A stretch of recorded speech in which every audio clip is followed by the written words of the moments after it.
So we run the Rip Dads at the gym. And then, when you have your first child, you're kind of lost. You feel lost. There's no manual for it. I was fortunate to have, my dad was very active in our life when we were growing up. But then I realized, a lot of the stuff I share, right, and I think I've told you this on Facebook, it's just stuff that I struggle with. So then I try to figure it out, and then I share what's going on.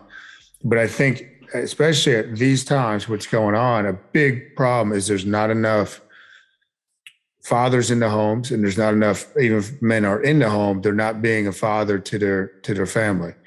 Right, the father is it's paternal, right? The pattern, it's what the family is patterned after.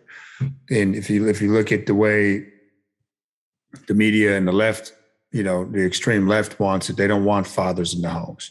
It's all about breaking that down. But I think that's a big part of how we've gotten into this situation is there's a lack of fathers. And if you look at what's happened in the African American community since the 60s, it's been basically 72% of their homes have no fathers, right? So this is a problem. Tony Dungy just spoke about it down in Florida. It's a problem, and you can see it in all cultures, but especially in the African-American community, it's a glaring problem when you don't have a father in the home, right? And that was done very systematically, I believe, by the government. Yeah, that's yeah, I concur with that. I've kind of realized that over the last few years, trying to figure out how it happened, why it happened, again, like across all communities. But, I struggled with my own personal fatherhood and realizing, hey, when is the right time for me to step up and say something? And just little things like, what's going on in the schools right now.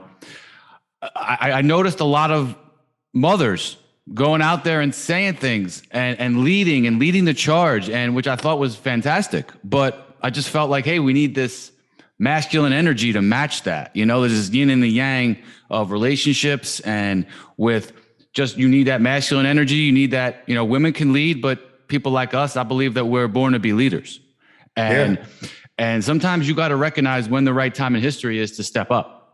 And I believe that and that's kind of what I've been doing lately. And this is part of it, but also just, board of ed meetings. It's like, hey, we can coach, we can make money, but sometimes a man needs to say, hey, no, I got to bring my energy to the world at a small level. And then when you help it on a small level, if everyone did that, it translates to a much larger level. Yeah. Man has to be the pillar of the community. The fathers of the community have to be the pillars of the community. It's the way it used to be, and that's the way it has to be if you want to live in a free, democratic society. Yep. And that's, I don't know. It's just, it's been hard for me to make that realization. Sometimes I think, hope is a beautiful thing, and you want to just kind of like, oh, yeah, you see it. But once you see things and you really understand things for what they are, you got to take action.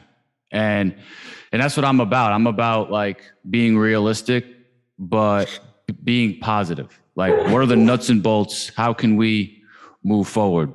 So, and I think that, fathers especially need to lead by example.